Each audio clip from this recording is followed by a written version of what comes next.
ಸ್ನೇಹಿತರೆ ನಮಸ್ಕಾರ. ನ್ಯೂಸ್ 18 ಕನ್ನಡದ ಫೇಸ್ಬುಕ್ ಮತ್ತು ಯೂಟ್ಯೂಬ್ಗೆ ಸ್ವಾಗತ. ನಾನು ಗಂಗಾಧರ್ ವಾಗಟ. ಪ್ರತಿನಿತ್ಯ ವಿಶೇಷವಾದಂತಹ ಸುದ್ದಿಗಳನ್ನು ನಿಮ್ಮೊಂದಿಗೆ ಹಂಚಿಕೊಳ್ತಾ ಇರ್ತೇನೆ ಸ್ನೇಹಿತರೆ. ಇವತ್ತು ಮುಖ್ಯವಾಗಿ ರಾಜಧಾನಿ ಬೆಂಗಳೂರಿನಲ್ಲಿ ಯಾರ ಅರಿವಿಗೂ ಕೂಡ ಬಾರದ ರೀತಿಯಲ್ಲಿ ಮಾದಕ ಜಾಲ ಏನಿದೆ ಅದು ತನ್ನ ಕಬಂಧ ಬಾಹುಗಳನ್ನು ವಿಸ್ತರಣೆ ಮಾಡ್ಕೊಂಡು ಬರ್ತಾ ಇರುವಂಥದ್ದು. ಆದರೆ ಇದನ್ನು ಹೇಗಾದರೂ ಮಾಡಿ ಕಡಿವಾಣ ಹಾಕಬೇಕು, ಇದರ ಈ ಕಬಂಧ ಬಾಹುಗಳನ್ನು ಯಾರು ವಿಸ್ತರಿಸ್ತಾ ಇದ್ದಾರೆ ಅಂಥವ್ರಿಗೆ ಬಿಸಿ ಮುಟ್ಟಿಸಬೇಕು, ಅವರ ಮೇಲೆ ಕಾನೂನಿನ ಒಂದು ಕ್ರಮ ಕೈಗೊಳ್ಳಬೇಕು ಅಂತ ನಿಟ್ಟಿನಲ್ಲಿ ಬೆಂಗಳೂರು ಸಿಟಿ ಪೊಲೀಸರು ಕೂಡ ಟೊಂಕ ಕೊಟ್ಟು ನಿಂತಿರುವಂಥದ್ದು. ಈ ಒಂದು ಮೂಲಕ್ಕೆ ಈಗ ಕೈ ಹಾಕಿ ದೊಡ್ಡ ಮಟ್ಟದ ಡ್ರಗ್ಸ್ ಅನ್ನ, ಕೋಟ್ಯಾಂತರ ಮೌಲ್ಯದ ಡ್ರಗ್ಸ್ ಅನ್ನ ಸೀಸ್ ಮಾಡುವಂತ ಕೆಲಸವನ್ನ ಕೂಡ ಮಾಡ್ತಾ ಇದ್ದಾರೆ. ನೀವು ನೋಡಬಹುದು, ಕಳೆದ ಈ ಒಂದು ವರ್ಷದಲ್ಲಿ ಸುಮಾರು 350-400 ಕೋಟಿಗೂ ಹೆಚ್ಚು ಡ್ರಗ್ಸ್ ಅನ್ನ ಸೀಸ್ ಮಾಡಲಾಗಿದೆ. ಪ್ರತಿ ವಾರ ಕೂಡ ಬೆಂಗಳೂರು ಸಿಟಿ ಪೊಲೀಸರು ಕೋಟ್ಯಾಂತರ ರೂಪಾಯಿ ಮೌಲ್ಯದ ಡ್ರಗ್ಸ್ ಅನ್ನ ಸೀಸ್ ಮಾಡ್ತಾ ಇದ್ದು ವಿದೇಶಿಗರ ಅಂದ್ರೆ ನೈಜೀರಿಯನ್ಸ್ ಆಗಿರ್ಬೋದು, ಆಫ್ರಿಕನ್ಸ್ ಆಗಿರ್ಬೋದು, ಮತ್ತೆ ಹೊರ ರಾಜ್ಯದ ಪೆಡ್ಲರ್ಸ್ ಅನ್ನ ಬಂಧನ ಮಾಡ್ತಾ ಇರುವಂತದ್ದು. ಕಳೆದ ವಾರವಷ್ಟೇ ಒಂದು ಡ್ರಗ್ ಪೆಡ್ಲಿಂಗ್ ಅಲ್ಲಿ ತೊಡಗಿದ್ದಂತ ಅರೆಸ್ಟ್ ಮಾಡಿ ಸೀಸ್ ಮಾಡಲಾಗಿತ್ತು ಡ್ರಗ್ಸ್ ಅನ್ನ. ಈ ಬಾರಿ ಸುಮಾರು 55 ಕೋಟಿ ಮೌಲ್ಯದ ಡ್ರಗ್ಸ್ ಅನ್ನ ಸೀಸ್ ಮಾಡಿ ಆ ನಿಟ್ಟಿನಲ್ಲಿ ಸುಮಾರು ಕೆಜಿ ಕಟ್ಲೆ MDMA ಆಗಿರ್ಬೋದು, ಎಕ್ಸ್ಟೈಲ್ಸ್ ಆಗಿರ್ಬೋದು, ಕೊಕೇನ್ ಆಗಿರ್ಬೋದು, ಗಾಂಜಾ ಆಗಿರ್ಬೋದು, ಇವೆಲ್ಲವನ್ನ ಕೂಡ ಸೀಸ್ ಮಾಡುವಂತ ಕೆಲಸವನ್ನ ಮಾಡ್ತಾ ಇರುವಂತದ್ದು. ಕಳೆದ ಇಡೀ ಬೆಂಗಳೂರಿನ ಪೊಲೀಸರು ಒಟ್ಟಾರೆಯಾಗಿ ಈ ಒಂದು ಕಾರ್ಯಾಚರಣೆಯನ್ನ ಮಾಡಿರುವಂತದ್ದು. ಮೊದಲನೇದಾಗಿ ಮಾದಕ ದಳ ಒಂದು ಏನಿದೆ, ಮಾದಕ ವಸ್ತು ದಳ ನಿಗ್ರಹ ದಳ ಏನಿದೆ, ಆ ಒಂದು CCBಯ ಪೊಲೀಸರು ಕೂಡ ಕಾರ್ಯಾಚರಣೆ ಮಾಡಿರುವಂತದ್ದು. ಆ ನಿಟ್ಟಿನಲ್ಲಿ ಸುಮಾರು ಫಾರಿನರ್ಸ್, ಸುಮಾರು 8 ಮಂದಿ ನೈಜೀರಿಯನ್ಸ್ ಪ್ರಜೆಗಳಾಗಿರ್ಬೋದು, 39 ಮಂದಿ ಹೊರರಾಜ್ಯದವರು, ಅದರಲ್ಲಿ CCB ಪೊಲೀಸರು ಒಂದು ಕಡೆ, ಅಂದ್ರೆ ಅದರಲ್ಲಿ ಮಾದಕ ವಸ್ತು ನಿಗ್ರಹ ದಳದ ಒಂದು ಟೀಮ್ ಆಗಿರ್ಬೋದು, ಮತ್ತೆ ಅದರಲ್ಲಿ ಅವರು ಒಂದು ಕಾರ್ಯಾಚರಣೆ, ಮತ್ತೊಂದು ಅಮೃತಹಳ್ಳಿ ಏರ್ಪೋರ್ಟ್ ಪೊಲೀಸರು, ನಂದಿನಿ ಲೇಔಟು, ಬಾಗಲೂರು, ಗಿರಿನಗರ, ಹೀಗೆ ಸುಮಾರು 10ಕ್ಕೂ ಹೆಚ್ಚು law and order police stations ಇಂದ ಅವರೆಲ್ಲರೂ ಸೇರ್ಕೊಂಡು, ಅಂದ್ರೆ ಅವರ ಸ್ಟೇಷನ್ ವ್ಯಾಪ್ತಿಯಲ್ಲಿ ಇರುವಂತವ್ರು ಏನಿದ್ದಾರೆ ಅವರು ಈ ಒಂದು ಕಾರ್ಯಾಚರಣೆನ ಮಾಡಿ ಬಿಸಿ ಮುಟ್ಟಿಸುವಂತ ಕೆಲಸ ಮಾಡ್ತಾ ಇದ್ದಾರೆ. ಗಿರಿನಗರ ಮತ್ತೆ ಅಮೃತಹಳ್ಳಿ ಠಾಣಾ ವ್ಯಾಪ್ತಿಯಲ್ಲಿ ಈ ನೈಜೀರಿಯನ್ ಪ್ರಜೆಗಳನ್ನ ಬಂಧನ ಮಾಡಿ ಸುಮಾರು ಅವರ ಬಳಿ ಕೋಟ್ಯಾಂತರ ರೂಪಾಯಿ ಮೌಲ್ಯದ ಕೊಕೈನ್, MDMA ಆಗಿರ್ಬೋದು, ಎಕ್ಸ್ಟೈಲ್ಸ್ ಆಗಿರ್ಬೋದು, ಅವನ್ನ ಕೂಡ ಸೀಸ್ ಮಾಡುವಂತ ಕೆಲಸ ಮಾಡಿದ್ದಾರೆ. ಮತ್ತೆ ಅಮೃತಹಳ್ಳಿ ಪೊಲೀಸರ ಬಲೆಗೆ ಬಿದ್ದಿರುವಂತಹ ಒಬ್ಬ ಆಸಾಮಿ ಏನಂತಂದ್ರೆ, ದೆಹಲಿಯಲ್ಲಿ ಒಂದು ಚಿಕನ್ ಅಂಗಡಿಯನ್ನ ಇಟ್ಕೊಂಡು ಆತ ಅಲ್ಲಿ ಅಂಗಡಿ ನಡೆಸ್ತಾ ಇರ್ತಾನೆ. ಯಾರಿಗೂ ಕೂಡ ಅನುಮಾನ ಇರೋದಿಲ್ಲ. ಆ ನಿಟ್ಟಿನಲ್ಲಿ ಅಲ್ಲಿ ಕೆಲ ನೈಜೀರಿಯನ್ ಪ್ರಜೆಗಳು ಅವನಿಗೆ ಪರಿಚಯವಾಗಿ ಆ ನಂತರದಲ್ಲಿ ಆತ ಹೆಚ್ಚಿನ ದುಡ್ಡಿನ ಆಸೆಗೋಸ್ಕರ ಆತ ಡ್ರಗ್ ಪೆಡ್ಲಿಂಗ್ ಅಲ್ಲಿ ತೊಡಗಿರ್ತಾನೆ. ಸುಮಾರು 10ಕ್ಕೂ ಹೆಚ್ಚು ಬಾರಿ ಬಂದು ಬೆಂಗಳೂರಿನ ಅಂದ್ರೆ ಡೆಲ್ಲಿಗಿಂದ ರೈಲಲ್ಲಿ ಬರುವಂಥದ್ದು, ಬೆಂಗಳೂರಲ್ಲಿ ಪೆಡ್ಲರ್ಸ್ಗೆ ಈ ಮೂಲಕವಾಗಿ ಡ್ರಗ್ಸ್ ಸಪ್ಲೈ ಮಾಡಿ ಹೋಗುವಂಥದ್ದು.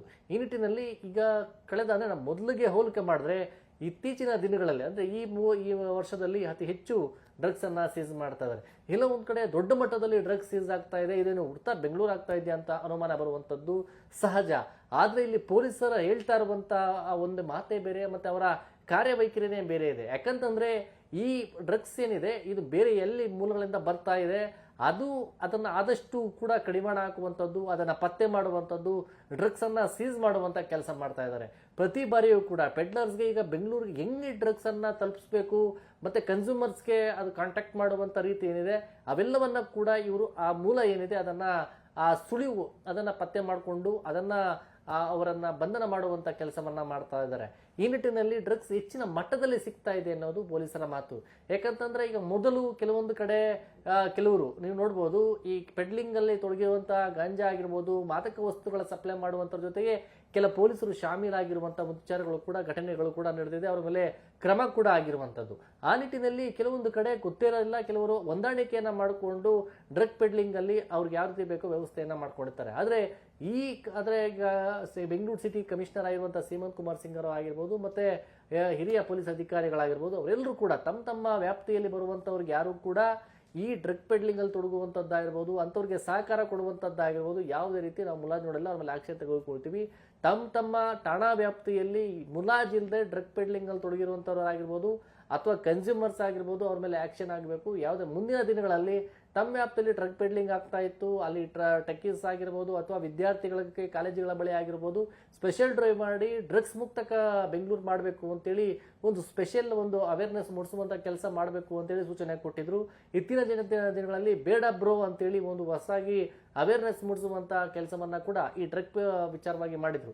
ಹೀಗಾಗಿ ಒಂದು ಕನ್ಸ್ಯೂಮರ್ ಟು ಪೆಡ್ಲರ್ ಅಂತೇಳಿ ಒಂದು ಹೊಸ ಟ್ಯಾಗ್ಲೈನ್, ಅಂದ್ರೆ ಅವರ ಒಂದು ಕಾರ್ಯಾಚರಣೆ ಒಂದು ವಿಧಾನ.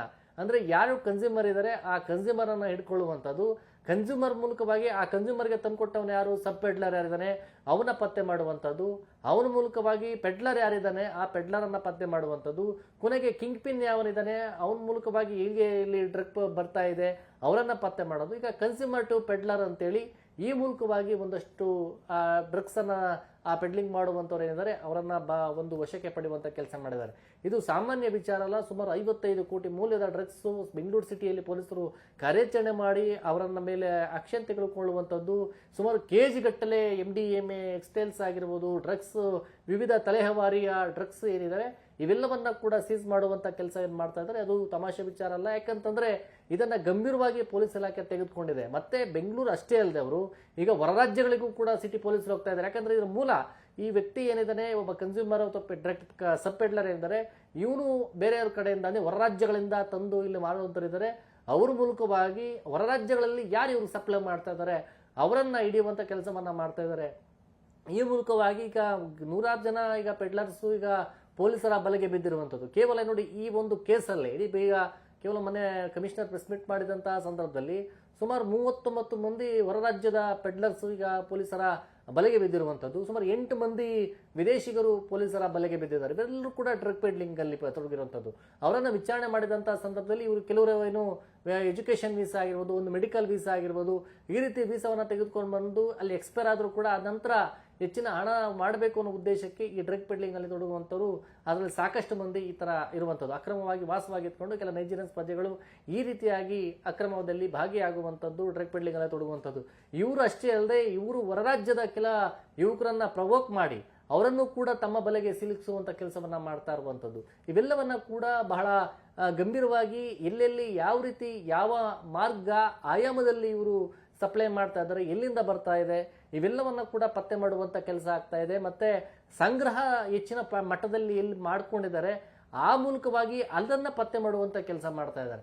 ಹೀಗಾಗಿ ಪೊಲೀಸರಿಗೆ ಸಾಕಷ್ಟು ದೊಡ್ಡ ಪ್ರಮಾಣದಲ್ಲಿ ಈಗ ಡ್ರಗ್ಸ್ ಸಿಗ್ತಾ ಇರುವಂತದ್ದು. ಅನಂತರದಲ್ಲಿ ಈಗ ಆ ಪೊಲೀಸರಿಗೆ ಅಂದ್ರೆ ಈ ಡ್ರಗ್ ಪೆಡ್ಲರ್ಸ್ಗೆ ಏನಿದೆ ಈಗ ಅವ್ರಿಗೆ ಒಂದು ಆತಂಕ ಶುರುವಾಗಿರುವಂಥದ್ದು. ಹೇಗಪ್ಪ ಈಗ ಡ್ರಗ್ಸ್ ಅನ್ನ ಬೆಂಗಳೂರಿಗೆ ಸಪ್ಲೈ ಮಾಡಬೇಕು, ಇಷ್ಟು ದೊಡ್ಡ ಹೇಗೆ ನಾವು ಯಾವುದೇ ಒಂದು ವಾಮಮಾರ್ಗವನ್ನ ಬಳಸಿ ನಾವು ಡ್ರಗ್ ಅನ್ನ ತೆಗೆದುಕೊಂಡು ಹೋದ್ರೆ ಇವರು ಅದೇ ಮೂಲಕವಾಗಿ ಬಂದು ಅದನ್ನ ಸೀಸ್ ಮಾಡುವಂಥದ್ದು, ತಮ್ಮನ್ನ ವಶಕ್ಕೆ ತೆಗೆದುಕೊಳ್ಳುವಂಥ ಕೆಲಸ ಮಾಡ್ತಾ ಇದ್ದಾರೆ. ಅಂದ್ರೆ ಎಲ್ಲ ಒಂದ್ ಕಡೆ ಇವರು ಡ್ರಗ್ ಪೆಡ್ಲರ್ಸು ಚಾಪೆ ಕೆಳಗಡೆ ತೂಟ್ರೆ ರಂಗೋಲಿ ಕೆಳಗಡೆ ಈಗ ಪೊಲೀಸರು ತೂರ್ತಾ ಇರುವಂಥದ್ದು. ಈ ನಿಟ್ಟಿನಲ್ಲಿ ಪೊಲೀಸರು ಏನಿದ್ದಾರೆ ಅವರು ಡ್ರಗ್ ಪೆಡ್ಲರ್ಸ್ಗೆ ಈಗ ಸಿಂಹಸ್ವಪ್ನವಾಗಿ ಕೆಲಸವನ್ನ ಮಾಡ್ತಾ ಇದ್ದಾರೆ. ಅವೆಲ್ಲರೂ ಕೂಡ ಬಿಸಿ ಮುಟ್ಟಿಸುವಂತ ಕೆಲಸ ಮಾಡ್ತಾ ಇದ್ದಾರೆ. ಈ ನಿಟ್ಟಿನಲ್ಲಿ ಮುಂದೆ ಇನ್ನೂ ಕೂಡ ಈ ಕಾರ್ಯಾಚರಣೆ ಏನಿದೆ ಸ್ಟೇಷನ್ ವೈಸ್ ಅಂದ್ರೆ ಕೇವಲ ಒಂದು ಸೀಮಿತ ಪೊಲೀಸರನ್ನ ನೇಮಕ ಮಾಡಿ ಸ್ಪೆಷಲ್ ಡ್ರೈವ್ ಮಾಡ್ತಾ ಇಲ್ಲ.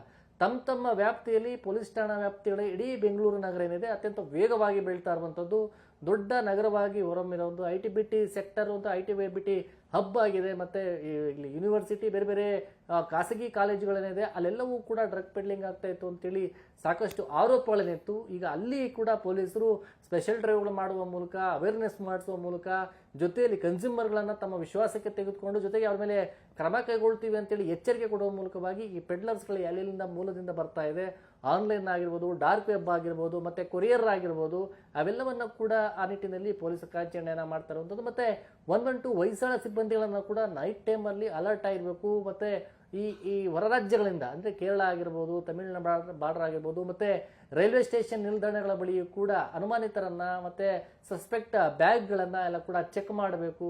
ಪೊಲೀಸರು ಸ್ಪೆಷಲ್ ಡ್ರೈವ್ಗಳನ್ನ ಆಗಾಗ ತಮ್ಮ ವ್ಯಾಪ್ತಿಯಲ್ಲಿ ಮಾಡ್ತಾ ಇದ್ರೆ ಇದೆಲ್ಲ ಕಂಟ್ರೋಲ್ ಮಾಡಬಹುದು ಅಂತೇಳಿ ಕಮಿಷನರ್ ಸೀಮಂತ್ ಕುಮಾರ್ ಅವರು ಒಂದು ಆದೇಶವನ್ನ ಕೊಟ್ಟಿದ್ರು. ಆ ನಿಟ್ಟಿನಲ್ಲಿ ಎಲ್ಲ ಹಿರಿಯ ಅಧಿಕಾರಿಗಳು ಆ ಮಟ್ಟದಲ್ಲಿ DCPಗಳಾಗಿರ್ಬೋದು, ಇನ್ಸ್ಪೆಕ್ಟರ್ಗಳಾಗಿರ್ಬೋದು, ಪೊಲೀಸ್ ಸಿಬ್ಬಂದಿ ಇರಬೇಕು ಎಲ್ಲ ಕಾರ್ಯಾಚರಣೆಯನ್ನ ಮಾಡ್ತಾ ಇದ್ದಾರೆ. ಈ ನಿಟ್ಟಿನಲ್ಲಿ ಹೆಚ್ಚಾಗಿ ಡ್ರಗ್ಸ್ ಈಗ ಸಿಗ್ತಾ ಇರುವಂತದ್ದು, ಪೆಡ್ಲರ್ಸ್ ಕೂಡ ಪೊಲೀಸರ ಬಲೆಗೆ ಬೀಳ್ತಾ ಇರೋದು. ಈಗ ಮುಂದುವರೆದ ಭಾಗವಾಗಿ ಈಗ ಅವೇರ್ನೆಸ್ ಮೂಡಿಸ್ತಾ ಇದ್ದಾರೆ. ವಿದ್ಯಾರ್ಥಿ ಯುವ ಸಮೂಹಕ್ಕೆ ಒಂದು ದೊಡ್ಡ ಪೊಲೀಸ್ ಇಲಾಖೆ ಒಂದು ಮೆಸೇಜ್ ಅನ್ನು ಕೊಡ್ತಾ ಇದೆ. ಅದು ಸಾಕಷ್ಟು ಈಗ ಅದು ಸದ್ದು ಮಾಡ್ತಾ ಇರುವಂಥದ್ದು ಬೇಡ ಬ್ರೋ ಅಂತೇನಿದೆ ಅದು ಸಾಕಷ್ಟು ಸದ್ದು ಮಾಡ್ತಾ ಇರುವಂಥದ್ದು.